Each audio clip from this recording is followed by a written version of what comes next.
today. What do you want to say? Raw emotions today. Your first thoughts after knowing that it was your last over and on the winning side so many years later. I mean, feels obviously very, very special. I've said it multiple times before as well. This was a dream which I wanted to win.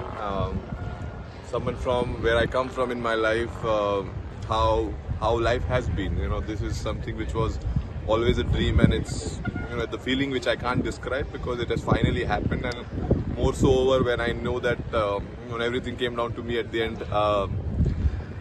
Yeah, just very, very happy for the group, and yeah, finally got this. हार्दिक पिछले कुछ महीने हार्दिक पांड्या होना आसान नहीं था, बहुत tough रहे आपके लिए। वहाँ से ये जो आपको लग रहा है कोई ऊपर वाला आपके स्क्रिप्ट लिख रहा है? सर डेफिनेटली मैं ना बड़ा ग्रेस पे मानता हूँ सर। बड़ी सारी चीज़ें बोली गई, बड़ी सारी चीज़ें कही गई। किसी को 1% पता है नहीं हार्दिक पांड्या है कौन, लेकिन बातें सबने की है, कोई दिक्कत नहीं है। बट मैंने हमेशा माना है लाइफ में आप कभी मुंह से जवाब नहीं देते हैं। हालात और चीज़ें जवाब दे सकती है, और मैंने वही जब वक्त भी मुश्किल था तब एक ही चीज़ मैंने खुद को बोली लाइफ में, दैट आप ज़्यादा देर तक नहीं चलता है। और मुझे मैं ग्रेस में बहुत मानता हूँ। आप ग्रेसफुल रहे, हारिए जीतिए, ऊपर डाउन, अगर आप ग्रेस रखेंगे I think it is time for our fans or everyone else to learn as well that irrelevant क्या हो लाइफ में, एक तरीका, आई थिंक एक बेहतर तरीका भी ढूंढना पड़ेगा अपनी कंट्री में, और आई एम श्योर वो सेम लोग काफ़ी खुश होंगे, और बस बहुत ज़्यादा कुछ कहने के लिए है नहीं। हार्दिक, जब वो आप आखिरी ओवर डाल रहे थे तो can you just tell us कि आपके मन में क्या चल रहा है? 2016 में भी आपने आखिरी ओवर डाला था, आज यहाँ आखिरी ओवर डाल रहे थे। Did you actually feel the pressure कि अब सब कुछ मेरे ऊपर ही आ चुका है करके, or do you enjoy, because I get to see that you always enjoy taking these kind of moments? I think if I be very honest, to same time I think I was enjoying it because ऐसे मौके life में बहुत ही कम लोगों को मिलते हैं जहाँ life बोलते हैं ना एक चेंज हो सकती है मोमेंट। ऑब्वियसली यहाँ ऑपोजिट भी जा सकता था चीज़, वो मुश्किल, लेकिन मैं हमेशा आधा ग्लास फुल समझता हूँ, कभी आधा ग्लास खाली नहीं समझता। तो आई थिंक उस मोमेंट पे मुझे पता था मैं प्रेशर लेके कुछ फ़ायदा है नहीं। प्रेशर आई थिंक सब बाहर ले ही रहे थे, तो मैं कोशिश कर रहा था कि अपनी स्किल सेट पे मैं कैसे ध्यान दे पाऊँ और एग्जीक्यूट कर पाऊँ, और इससे बेहतर मौका था ही नहीं।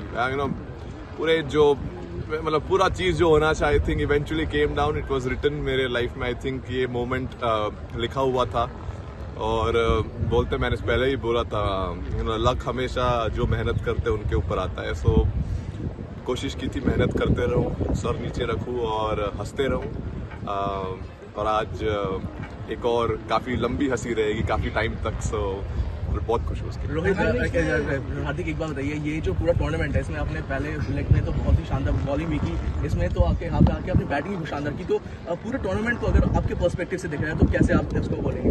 आई मीन अब तो जीत गए तो आई एम श्योर इवन मैंने अगर 0 भी किया हो तो मैं खुश होता, क्योंकि मैं हमेशा मानता हूँ कि अगर जब तक टीम जीत रही है इंडिविजुअल परफॉर्मेंसेस कुछ मैटर नहीं करते डेफिनेटली, लेकिन अगर आप अच्छा करो और आपकी टीम अच्छा कर पाए वो बहुत स्पेशल फीलिंग है। और ऑब्वियसली जब भी मौका मिला मुझे it was great that I was able to do something, contribute कर पाया। और हमेशा आई थिंक मैंने क्रिकेट मेरा हमेशा ऐसे ही खेला है, जब भी मौका मिलता है आप करो, छोटा भी अगर रोल हो, अगर एक ओवर भी डालना है आपका बेस्ट एक ओवर डालने की कोशिश करो, उसमें मोमेंट्स बनते हैं। आई थिंक वो भी आज भी वैसा ही था, कोशिश थी कि एक बढ़िया ओवर डाले सिचुएशन के हिसाब से, और आई थिंक वहाँ से गेम चेंज हुआ, और आई मीन जहाँ थे वहाँ से जीत गए। वो बहुत How do you look at the road ahead?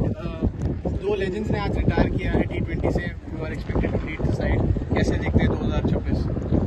I mean 2026 बहुत लंबा टाइम बाकी है। I think very very happy for Ro and Virat. It has been I think very special, two giants of Indian cricket, two legends of Indian cricket who I think thoroughly deserve this, and it's been so amazing playing with them for so many years in this format, and obviously we all will miss them, but at the same point of time I think this is the best farewell as a teammate and as brotherhood which we have created in this group we can give them. I mean, they've been giants. I can't say much about them. They've been legends in this field. I mean, all formats, not just this format, but definitely, very, very happy for them to end like this and, enjoy and keep this memory for the rest of their life. Thanks for the birthday gift Huh? Dhoni मैंने भी social media पे लिखा है thanks for the birthday gift Welcome.